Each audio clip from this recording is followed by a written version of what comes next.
Hello बच्चों। देखिए बच्चों, न्यूमेरिकल जो है वो आज हम चालू कर देंगे। थियोरेटिकली ये जो चैप्टर है वो कंप्लीट हो चुका है। जैसा आप स्क्रीन के ऊपर देख पा रहे हैं, 3 ऑब्जेक्टिव क्वेश्चन है। इसी तरीके से स्लाइड 4 स्लाइड हैं जिनमें हम ऑब्जेक्टिव क्वेश्चन को, इस चैप्टर के ऑब्जेक्टिव क्वेश्चन को कंप्लीट कर लेंगे। तो आज का वीडियो चालू करें उससे पहले मैं उम्मीद करता हूँ कि आपको इस चैप्टर के फार्मूलाज जो हैं वो पता होंगे। एक मैंने कम्युनिटी टैब के अंदर एक क्वेश्चन डाला था कि क्या द्रव्य तरंगे जो हैं वो विद्युत चुंबकीय तरंगे होती हैं। आंसर है नहीं, वे विद्युत चुंबकीय तरंगे नहीं होती। ये बात ध्यान में रखनी है आपको, ठीक है। तो उम्मीद करता हूँ कि आपको थियोरेटिकल पार्ट समझ में आया होगा। एक आध बच्चों ने मेरे को ये भी कहा है कि सर जो नोट्स जो आपने दिए हैं वो अलग है वीडियो से। बच्चे, नोट्स अलग नहीं है वीडियो से। हाँ, उनमें थ्योरेटिकल पार्ट थोड़ा ज़्यादा है क्योंकि चैप्टर भी पूरा थियरी है, ये भी संभावना है।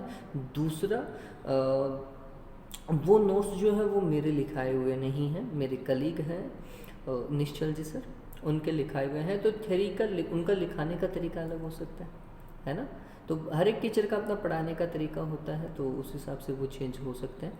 अदरवाइज़ अगर आप देखेंगे तो फिज़िक्स में कॉन्सेप्ट कभी चेंज नहीं होता, ये बात ध्यान में रखिए, कॉन्सेप्ट सेम ही रहेगा, ठीक है। चलिए वीडियो चालू करते हैं। आप देख पा रहे होंगे पहला सवाल जो आपके स्क्रीन पे आपको दिखाई दे रहा है वो है, देखिए क्या बोल रहा है वो कि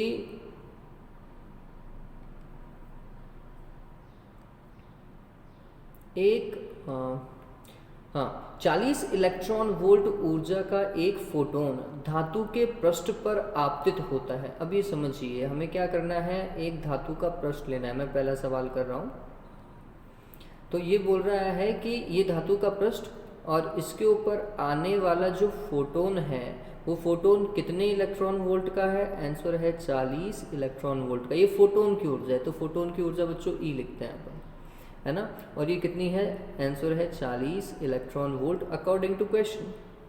फिर बोल रहा है कि एक फोटोन धातु पृष्ठ पर आपतित होता है, इसके कारण 37.5 इलेक्ट्रॉन वोल्ट, ये 37.5 इलेक्ट्रॉन वोल्ट गतिज ऊर्जा वाला इलेक्ट्रॉन उत्सर्जित होता है। गतिज ऊर्जा, जो इलेक्ट्रॉन किससे एमिट हुआ, इस सतह से जो इलेक्ट्रॉन बाहर निकला उसकी काइनेटिक एनर्जी के मैक्सिमम लिखेंगे, है ना। वो कितनी बोल रहा है वो बच्चों, 37.5 इलेक्ट्रॉन वोल्ट। अब क्या पूछ रहा है, धातु पृष्ठ का कार्यफलन क्या होगा। धातु पृष्ठ का कार्यफलन बच्चों फाई होता है ना, फाई नॉट लिखते हैं अपन, ठीक। ये क्वेश्चन मार्क है, कैसे सॉल्व करेंगे बच्चों, सभी को पता है। आइंस्टीन का सूत्र लगा सकते हैं, नहीं लगा सकते, ठीक है। तो हमने बोला आइंस्टीन को यूज़ करो भाई। आइंस्टीन का फॉर्मेट कब काम आएगा। आइंस्टीन ने बोला था कि फोटोन की जो ऊर्जा है वो धातु के कार्यफल और उस धातु से उत्सर्जित होने वाले इलेक्ट्रॉन की अधिकतम गतिज ऊर्जा के योग के तुल्य होना चाहिए। अब ई का मान कितना दिया हुआ है, आंसर है 40 दिया हुआ है, 40 इलेक्ट्रॉन वोल्ट है। फाई नॉट का मान हमें ज्ञात करना है, इलेक्ट्रॉन वोल्ट में ज्ञात हो जाएगा। के मैक्सिमम का मान कितना दिया हुआ है, 37.5, ठीक है, इलेक्ट्रॉन वोल्ट में, है ना। चलिए, तो फाई नॉट क्या हो जाएगा बच्चों, 40 में से हम कितना घटाएंगे, 37.5 घटाएंगे, तो ये मान इलेक्ट्रॉन वोल्ट में आएगा। घटाओ भी 40 में से 37.5, मेरे हिसाब से 2.5 आना चाहिए, 2.5 इलेक्ट्रॉन वोल्ट, ठीक है। तो आपको पता चल गया होगा ऑप्शन क्या है, है फर्स्ट ऑप्शन, है ना। तो बहुत सिंपल सवाल था और एक अच्छा सवाल है बच्चों। इस तरीके के क्वेश्चन जो है वो आपको कॉन्सेप्ट बना देंगे, फिर इनमें कैलकुलेशन पार्ट ज़्यादा आ जाएगा, आगे और कुछ भी नहीं, ठीक है। चलिए, तो उम्मीद करता हूँ ये आपको समझ में आ गया होगा। तो ये पहला सवाल जो है वो आपको समझ में आ गया होगा। देखिए, अब दूसरा सवाल देखिए। दूसरा क्या बोल रहा है, दहली आवृत्ति से अधिक आवृत्ति के प्रकाश के लिए प्रकाश विद्युत विभव के प्रयोग में उत्सर्जित इलेक्ट्रॉनों की संख्या समानुपाती होती है। देखिए, उत्सर्जित इलेक्ट्रॉनों की संख्या किस पे निर्भर करती है, तीव्रता पर, आपतित प्रकाश की तीव्रता पर, और किसी पर भी निर्भर नहीं करती। इस बात को ध्यान में रखें, ठीक है। तो हम बोलेंगे ना तो वो गतिज ऊर्जा पर निर्भर करती है, ना इससे ऊर्जा पर भी नहीं करती। आपतित प्रकाश की आवृत्ति नहीं, आवृत्ति पे तो प्रकाश विद्युत धारा भी निर्भर नहीं करती और इलेक्ट्रॉनों की संख्या भी निर्भर नहीं करती। तो किस पे? धातु पर आपतित फोटोनों की संख्या, आपतित प्रकाश की तीव्रता। मैंने आपको बोला था तीव्रता को बढ़ाएंगे तो फोटोनों की संख्या को क्या कर रहा है? बढ़ाएंगे, है ना। तो फोटोनों की संख्या बढ़ेगी तो उससे उत्सर्जित इलेक्ट्रॉनों की संख्या बढ़ेगी, तो उससे प्रकाश विद्युत धारा भी बढ़ जाएगी। ठीक है, राइट। तो ये दूसरा सवाल भी हो गया।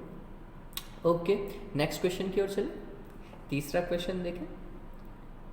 किसी प्रकाश पुंज ए के फोटोन की ऊर्जा एक अन्य प्रकाश पुंज बी के फोटोन की ऊर्जा से दुगनी है। ऑलराइट, इनके संवेगों का अनुपात क्या होगा? अरे अच्छा सवाल है, बहुत अच्छा सवाल है बच्चों। देखिए क्या बोल रहा है कि आपने तो फोटोन की ऊर्जा, अब ये समझने लायक बात है। फोटोन की ऊर्जा ही लिख दो। लेट्स सपोज करो ए फोटोन की ऊर्जा, गतिमान है वो फोटोन, तो फिर उसकी ऊर्जा क्या होगी? mc² या फिर h nu according to Planck लिख सकते हैं। वो संवेग पूछ रहा था तो मैंने बोला कि h न्यू से ज़्यादा बेहतर मैं ये यूज़ कर सकता हूँ, mc²। इसे क्या लिखेंगे? mc इंटू सी लिखेंगे। m इंटू सी क्या हो गया? उस फोटोन का संवेग हो गया। तो जब मैं PEA लिखूँगा तो मैं लिख सकता हूँ ये होगा PA, पहले फोटोन का संवेग गुणा होगा किससे? प्रकाश के वेग से। ऐसे ही जब हम लिखते हैं दूसरे फोटोन की ऊर्जा बराबर होगी दूसरे फोटोन का संवेग और प्रकाश का वेग, यही होना चाहिए। ये बेसिक सा कॉन्सेप्ट बन गया हमारे पास में। तो संवेगों का अनुपात अगर आप देखेंगे तो आपको पता चलेगा ऊर्जाओं के अनुपात के तुल्य है। तो ये तो कैंसिल हो गया भैया। चलिए, अब क्या बोल रहा है? EA फोटोन की ऊर्जा फोटोन B की ऊर्जा की दुगनी होनी चाहिए, ऐसा कुछ है क्या? तो इसका मतलब EA डिवाइडेड बाय EB अगर हम करें, अरे पता चल रहा है नहीं पता चल रहा है ना। EA में किसका भाग लगाऊं? EB का। तो ये यहाँ पर कितना रह जाएगा? 2 रह जाएगा। रहा, देखो EA अपॉन EB 2 है। ये किसके बराबर हो गई? संवेगों के अनुपात के बराबर आ रहा है नहीं आ रहा? आ रहा है? पता चला? डन हुआ? सिंपल था बच्चों, सिंपल है ना। तो उम्मीद करता हूँ ये चीज़ आपको अच्छे से समझ में आ गई होगी। चलिए नेक्स्ट क्वेश्चन की तरफ चले गए बच्चों। देखिए, अगर आप काम अच्छे से करेंगे, पढ़ाई अच्छे से करेंगे, फॉर्मूले आपको पता है, सवाल तो होंगे ही होंगे, है ना। ऑलराइट, चलिए नेक्स्ट देखिए। 4th वन, एक धातु से, ये बहुत अच्छा सवाल है, बहुत बहुत बहुत बहुत बढ़िया सवाल है। एक धातु से हरे रंग के प्रकाश के आपतन पर इलेक्ट्रॉनों का उत्सर्जन प्रारंभ हो जाता है। अब ये समझिए वो क्या बोल रहा है कि हरे रंग का प्रकाश जो है उससे इलेक्ट्रॉन क्या हो जा रहा है? उत्सर्जित हो जा रहा है। इसका मतलब हरे रंग का प्रकाश की जो आवृत्ति होगी वो दहली आवृत्ति के तुल्य होगी। ठीक है, अगर इससे ज़्यादा की आवृत्ति आएगी तो इलेक्ट्रॉनों का उत्सर्जन होगा, इससे कम की आवृत्ति आएगी इलेक्ट्रॉनों का उत्सर्जन नहीं होगा। ये बात ध्यान में रखना। ठीक है, तो हरे रंग से अगर उत्सर्जन हो रहा है तो बोल रहा है निम्न रंगों के समूह में से किस समूह के प्रकाश के कारण इलेक्ट्रॉनों का उत्सर्जन संभव हो पाएगा? यह बहुत इजी है। ये कैसे इजी है बताओ? चलिए देखिए इस चीज को। विबग्योर आपतित प्रकाश आपको पता होगा, है ना। दृश्य प्रकाश के अंदर 7 भाग होते हैं, उसका स्पेक्ट्रम पढ़ते हैं तो 7 पढ़ते हैं। विबग्योर है, सिंपल सा कॉन्सेप्ट ध्यान में रखो। तो मैं लिख देता हूँ यहाँ पे VIBGOR।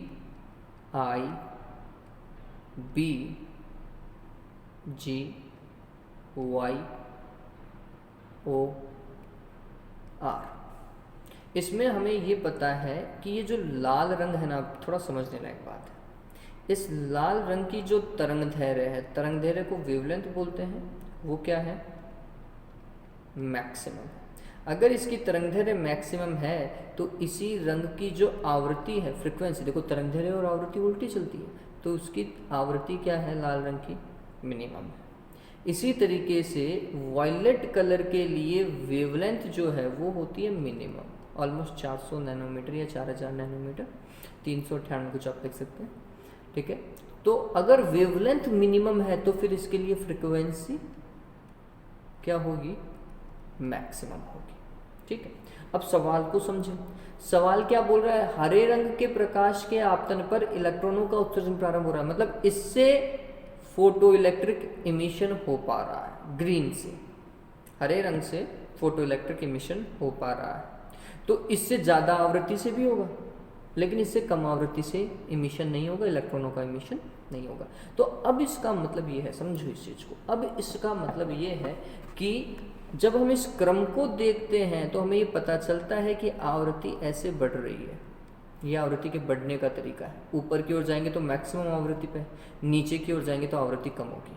ठीक है, तो आवृत्ति बढ़ने का क्रम ऊपर की ओर है, तो इसकी आवृत्ति ज़्यादा है, इससे इलेक्ट्रॉनों का उत्सर्जन होना चाहिए।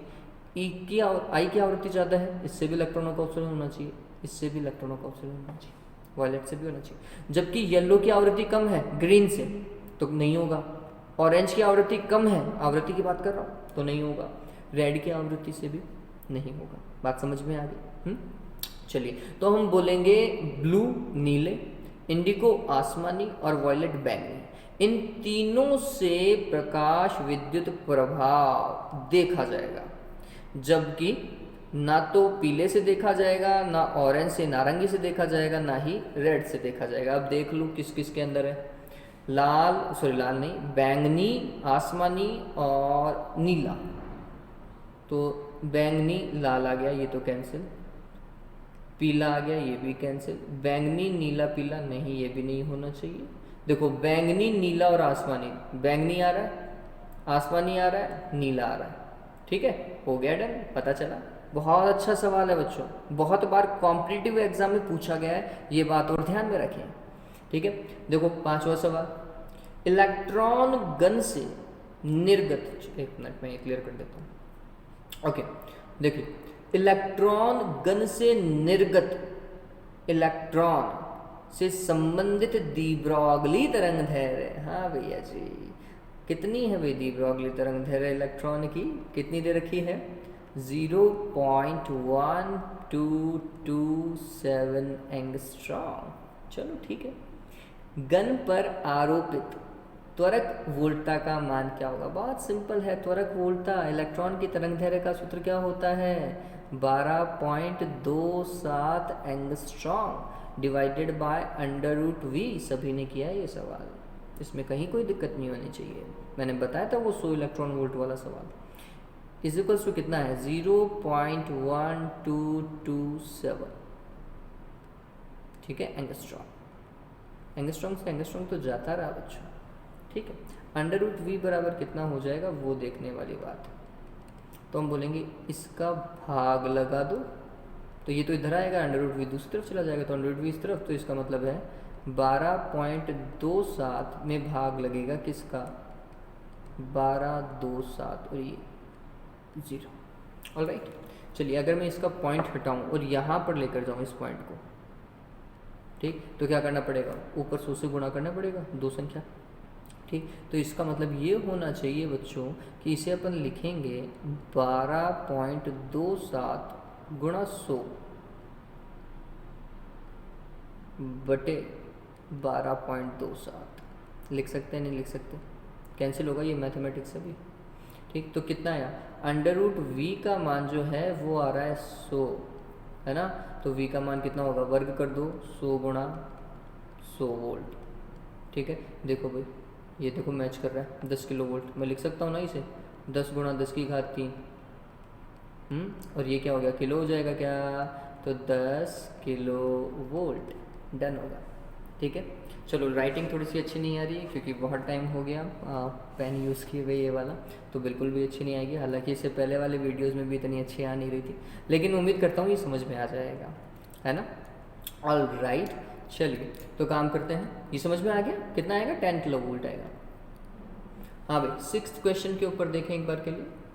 यदि किसी अनापेक्षीय का मतलब अनापेक्षीय मुक्त इलेक्ट्रॉन की ऊर्जा दुगनी कर दी जाए, इलेक्ट्रॉन की ऊर्जा को क्या कर रहा है? वो दुगनी कर रहा है, तो इससे संबंधित द्रव्य तरंग की आवृत्ति किस गुणक से परिवर्तित होगी? देखो आवृत्ति और ऊर्जा में सीधा संबंध है। देखिए क्या बोल रहा है, E = h, और अनपेक्षीय मुक्त इलेक्ट्रॉन है, है ना। तो हम बोलते हैं ई जो है वो समानुपाती होना चाहिए किसके, आवृत्ति के। तो इसका मतलब ये है कि आवृत्ति को बढ़ाने पर ऊर्जा बढ़ेगी या ऊर्जा को बढ़ाने पर आवृत्ति, एक बढ़ रहा है तो दूसरा बढ़ना चाहिए, प्रोपोर्शनल में चल रहा है। क्या बोल रहा है कि यदि अनपेक्षीय इलेक्ट्रॉन की ऊर्जा को दुगनी कर दी जाए तो फिर संबंधित आवृत्ति किस गुणक में परिवर्तित होगी। तो अगर आप ऊर्जा को दुगना कर रहे हो इसका मतलब आपने आवृत्ति को दुगना किया होगा, बात समझ रहे हो। तो किस गुणक से परिवर्तित होगी, 2 के गुणक से। पता चल रहा है, इस चीज़ को ध्यान में रखिए, सिंपल सा था। चलिए 7th क्वेश्चन देखें। अनिश्चितता सिद्धांत के अनुसार, अनिश्चितता क्या था भाई, वो संवेग वाला था ना, ऐसा del X del P X is equals to और ऑलवेज ग्रेटर देन, है ना, h/4π। लेकिन न्यूमेरिकल में अपन इक्वल टू काम करके चलेंगे। h/4π ध्यान रखना, कुछ बच्चे h/2π याद रख लेते हैं, वो गलत है ना, h/4π याद रखना है। ऑलराइट, अब देखो क्या बोल रहा है, यदि किसी कण की स्थिति का 100% शुद्धता से मापन कर लिया जाए। अब कण की स्थिति का शुद्धता से मापन अगर कर लोगे तो फिर उसकी स्थिति में अनिश्चितता कितनी हो जाएगी, अनिश्चितता रही नहीं भैया, आपने तो बिल्कुल सही से ही माप लिया उसको। तो अनिश्चितता नहीं रही तो फिर डेल एक्स का मान कितना हो गया बच्चों, 0। चलो भाई किया जाए तो संवेग में अनिश्चितता कितनी होगी भाई, देखो भाई संवेग में अनिश्चितता तो डेल पी एक्स बराबर हो जाएगा h/4π इंटू डेल एक्स। अरे भाग लगेगा नहीं लगेगा, इसका लगना ही चाहिए, बेसिक सी बात है। चलिए देखें क्या होगा, डेल एक्स का मान 0 रखूँ तो h/4π इंटू 0। देखो 0 नीचे आ रहा है, पता चल रहा है, 0 कहाँ आया, नीचे आ रहा है। अगर 0 नीचे आया तो इसका मतलब 1/0 अनंत हो गया। तो इसका मतलब डेल पी एक्स का मान संवेग में अनिश्चितता कितनी हो गई, अनंत। ज्ञात ही नहीं कर पाएंगे भैया, समझ रहे हो, ठीक। तो ये ध्यान में रखेंगे, डन हुआ, अनंत हो जाएगी अनिश्चितता। ऑलराइट, देखिए नेक्स्ट वाला पार्ट देखें।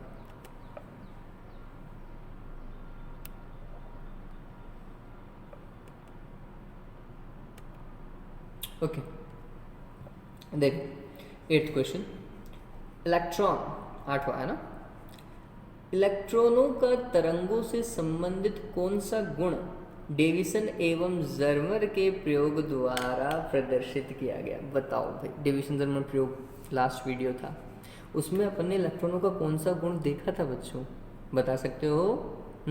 आपतित इलेक्ट्रॉन पुंज, फिर नीचे की ओर जो जा रहा था वो कौन सा था, लिखा था मैंने वर्डवा, बताओ कौन सा, विवर्तित इलेक्ट्रॉन पुंज। एक बच्चे ने पूछा भी था विवर्तन क्या होता है। विवर्तन एक सिंपल सा अगर आपको लॉजिक बताऊं बच्चों, आपने अगर किसी महीन से छेद से, बिल्कुल पतले से पतले छेद से प्रकाश को ऐसा फैलता हुआ देखा है तो आप वास्तविकता में क्या देख रहे थे, विवर्तन देख रहे थे। मेरी बात को समझिए कि एक बहुत छोटे से छेद से जब प्रकाश बाहर आए और फैलता हुआ आपको दिखाई दे तो वो एक तरीके से आपने क्या देखा है, उसका विवर्तन देखा है, ठीक है। अब ये क्या है, ये अपन नेक्स्ट मतलब जब प्रकाशिकी पढ़ेंगे, तरंग प्रकाशिकी, उसमें हम डिस्कस करेंगे। विवर्तन बहुत अच्छा पॉइंट है, आपको समझने में बहुत मज़े आने वाले हैं, ठीक है। तो प्रकाशिकी तो वैसे भी बहुत अच्छा पॉइंट है, वो आपको अच्छा लगेगा ही लगेगा, लेकिन यहाँ पर आंसर क्या है आपको पता चल जाना चाहिए। विवर्तन वो गुण था, ठीक है, जो उन्होंने प्रदर्शित करवाया। Alright, 9th question, 10 electron volt 10 electron volt गतिज ऊर्जा के 1 इलेक्ट्रॉन से संबंधित दी ब्रोगली तरंगदैर्घ्य। भाई बहुत ईजी है नहीं है ना। कितनी ऊर्जा दे रखी है, गतिज ऊर्जा कितनी, 10 इलेक्ट्रॉन वोल्ट, यही दे रखा है ना। अरे 9th क्वेश्चन देखो, 10 इलेक्ट्रॉन वोल्ट। अब देखो गतिज ऊर्जा का फॉर्मेट क्यूवी होता है और इलेक्ट्रॉन की बात कर रहा है तो मैं ईवी लिख सकता हूँ, बराबर कितना, 10 इलेक्ट्रॉन वोल्ट। भाई ई से ई तो गायब होता रहा, अरे वी से वी मत काट देना, ये विभव का वो मापक हो गया, ये मात्रक है, ठीक है। तो V = कितना हो गया, 10 वोल्ट हो गया, डन। चलिए अगर V आ चुका है तो इलेक्ट्रॉन की तरंगदैर्घ्य ज्ञात करना तो बाएं हाथ का खेल है, 12.27 एंगस्ट्रॉम डिवाइडेड बाय √V, पता चला नहीं चला? कितना होगा? 12.27 एंगस्ट्रॉम बटे √v √10। √10 का मान कितना होगा? लगभग 3.1। हाँ, लगभग 3.1 के आसपास होगा, 3.1। फिर आगे देख लें 3.1 आगे कितना आता है, लेकिन 3.1 3.2 के बीच में होगा। तो इसको सॉल्व करूँगा तो लगभग 3 और 3 में 12 में 3 का भाग लगाएंगे तो 4 पॉइंट समथिंग, और ये 3.1 है तो ये 3.9 के आसपास। ये देखो आंसर 3.9 मिल रहा है, और तो कोई 4 के आसपास है ही नहीं। अरे सीधी सी बात है, मैं यहाँ पे 3 अगर मान भी चलता हूँ तो 12 में 3 का भाग लगाओगे तो 4 आएगा, तो आंसर 4 के पास में होना चाहिए। 4 से थोड़ा सा कम ही मिलेगा, लेकिन 4 के पास में होगा। अब यहाँ पे तो कोई भी राशि 4 के पास में इतनी नहीं है जितनी ये है, तो 3.9 इलेक्ट्रॉन 3.9 एंगस्ट्रॉम तो ऑटोमेटिकली हो गया। ठीक है, ईजी था। चलिए 10वां सवाल देखो। आज का वीडियो बहुत छोटा होने वाला है, हो सकता है कि शायद आज के दिन दूसरा पार्ट भी आ जाए न्यूमेरिकल का, शायद बोल रहा हूँ। ठीक है, आपको नोटिफिकेशन आ जाएगा, देख लीजिएगा प्लीज़। ओके, तो ये चैप्टर बहुत जल्दी कंप्लीट करवाया मैंने। ऑल राइट, देखिए, एक इलेक्ट्रॉन तथा एक प्रोटॉन 10 एंगस्ट्रॉम विमा के एक रेखीय बॉक्स में रहने हेतु बाध्य है। रेखीय बॉक्स का मतलब अगर उन्हें गति करनी है तो फिर वो सीधी ही करेंगे, ये बात ध्यान में रखो। ठीक है, बाध्य है, तब इनके संवेगों में अनिश्चितता का अनुपात क्या होगा? और अब देखो, समझो इस चीज को, दोनों की विमा जो है वो 10 इलेक्ट्रॉन वोल्ट का है, मतलब उनकी स्थिति में अनिश्चितता मैक्स टू मैक्स कितनी? 10 इलेक्ट्रॉन वोल्ट है ना, इतनी हो सकती है। ठीक, स्थिति में अनिश्चितता दोनों की समान है, तो संवेग में अनिश्चितता भी तो दोनों की समान होनी चाहिए। क्यों? क्योंकि स्थिति में अनिश्चितता, समझिए इस चीज को, स्थिति में अनिश्चितता और संवेग में अनिश्चितता ये h/4π के बराबर या फिर इससे क्या होनी चाहिए? कम होनी चाहिए, है ना, मतलब सॉरी, इससे ज़्यादा होनी चाहिए, इससे कम नहीं हो सकती, सॉरी। ठीक है, तो हम कह रहे हैं ये मान तो नियत ही रहा ना, तो इसका मतलब मैं कांस्टेंट लिख दूं, तो ΔX × ΔPx = कांस्टेंट। ये बात समझ? ठीक, तो अगर ये नियत है तो फिर ये भी तो नियत होना चाहिए। अगर इसको चेंज करेंगे तो फिर ये भी चेंज होगा, लेकिन अगर स्थिति में परिवर्तन को चेंज नहीं करोगे तो संवेग में परिवर्तन कहाँ से होगा? होना ही नहीं चाहिए। तो दोनों अगर आप देखोगे, हालांकि व्युत्क्रमानुपाती के कॉन्सेप्ट पे चलेंगे, है ना, आप ΔX बराबर क्या देखेंगे? Constant divided by ΔPx। ठीक है, तो फिर अगर मैं इस चीज़ को देखूं तो मैं इसको x1 लिखूं बटा x2 करूं, तो मेरे को ये पता चलेगा कि x1 के सापेक्ष उसका जो संवेग है वो p1 होगा, वो नीचे आएगा, जबकि x2 के सापेक्ष उसका संवेग p2 ऊपर आएगा, और आप डेल लगा सकते हैं। लेकिन अगर इन दोनों का अनुपात सेम है, इसका भी 10 है, x1 का भी 10 है, x2 का भी 10 है, तो 10/10 वापस से 1 हो जाएगा, तो फिर P2/P1 भी क्या होगा? 1:1 ही तो आएगा। ठीक है, पता चला? तो जब हम स्थिति में अनिश्चितता को नहीं बता रहे हैं, उसमें परिवर्तन को नहीं ज्ञात कर पा रहे हैं, तो फिर संवेग में अनिश्चितता भी तो उतनी ही अनुपात में जाएगी। ठीक है, चलिए, तो ये सिंपल पार्ट था, बहुत ईजी पार्ट था, अच्छा सवाल भी है। ऑल राइट, तो उम्मीद करता हूँ ये आपको अच्छे से समझ में आया होगा। चलिए, एक स्लाइड अभी और है अपने पास में, डिस्कस करें उसे। चलिए, अच्छे सवाल हैं। देखिए, मैंने आपको बताया था इस पर्टिकुलर चैप्टर के अंदर हमारे पास में 1 नंबर के क्वेश्चन और 2 नंबर के क्वेश्चन, यही पार्ट है, इसी के अंदर गेम चल रहा है, तो हमें उसी हिसाब से इस चैप्टर को तैयार भी करना चाहिए। ठीक है, सवाल आपके सामने है, 1-1 नंबर के, ये बहुत बढ़िया सवाल है जो कि बोर्ड एग्जाम्स में लगातार पूछे गए हुए हैं। ठीक है, चलिए सवाल देखिए। सबसे पहला अगर आप क्वेश्चन देखेंगे, ओके, क्या है? आइंस्टीन के प्रकाश विद्युत समीकरण को लिखिए। आइंस्टीन का प्रकाश विद्युत समीकरण मैं आपको बता चुका हूं बच्चों, क्या होता है? h nu minus nu not is equals to ½ mv² maximum is equals to EV0। तो आप यहाँ तक भी लिख करके आ जाएंगे तो भी कोई दिक्कत नहीं है, EV0 और लिख रहे हैं तो बहुत बढ़िया। ठीक है, चलिए, ये डन है। आइंस्टीन का प्रकाश विद्युत प्रभाव का समीकरण ध्यान में रखिएगा, बहुत इंपॉर्टेंट है, बहुत बार एग्जाम में आ चुका है। ठीक है, निरोधी विभव का मान किस पर निर्भर करता है बच्चों? किस पे निर्भर करता है निरोधी विभव? हमने बोला कि आपतित प्रकाश की आवृत्ति को अगर बढ़ाते हैं तो फिर क्या होगा? देखो, आवृत्ति को बढ़ाया तो फोटोन की ऊर्जा बढ़ी, फोटोन की ऊर्जा बढ़ी तो फिर उत्सर्जित इलेक्ट्रॉन की क्या गतिज ऊर्जा बढ़ी, उत्सर्जित इलेक्ट्रॉन की गतिज ऊर्जा बढ़ी तो फिर कौन बढ़ा? निरोधी विभव। ठीक है, तो हम कह सकते हैं कि ये जो आपतित प्रकाश कहाँ गया? ओके, निरोधी विभव का मान जो है वो किस पे निर्भर कर रहा है? आंसर है किस पर बच्चों? आपतित प्रकाश की आवृत्ति पर। किस पर? आपतित प्रकाश की आवृत्ति पर। ठीक है, डन है।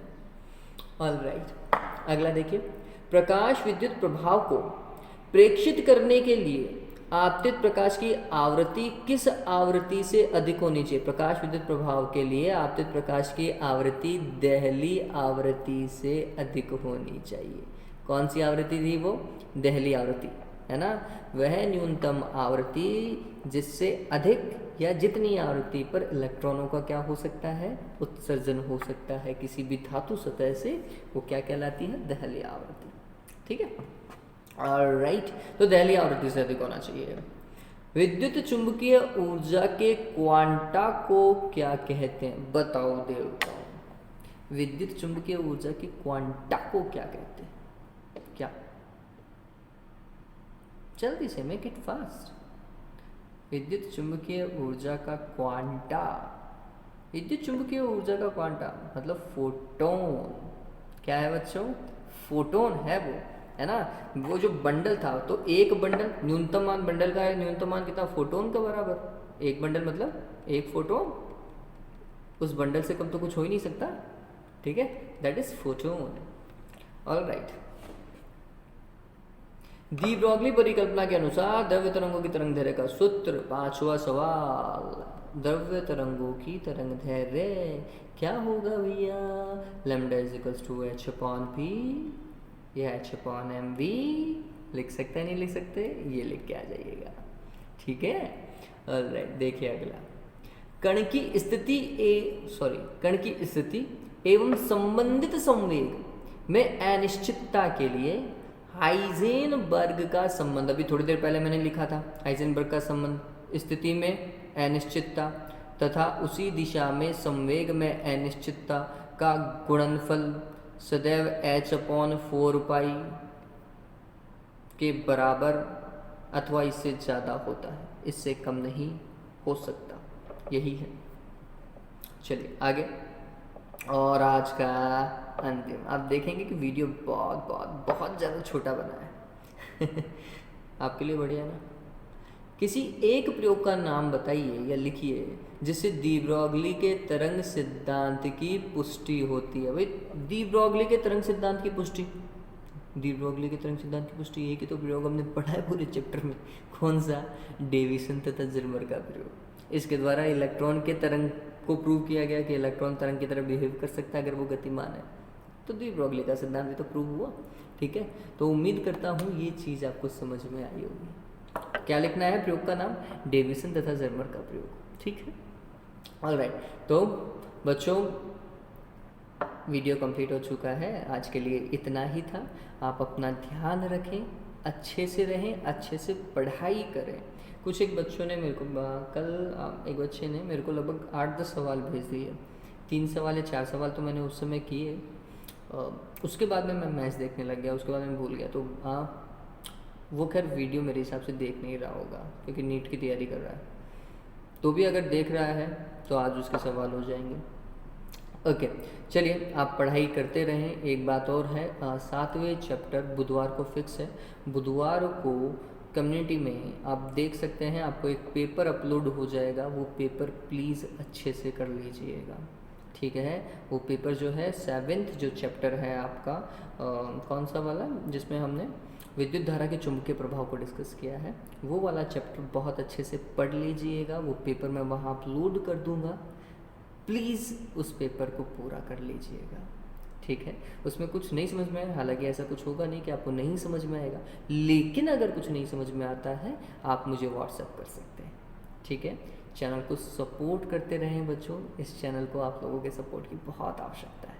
तो keep supporting, be happy, stay healthy, have a good day, take care.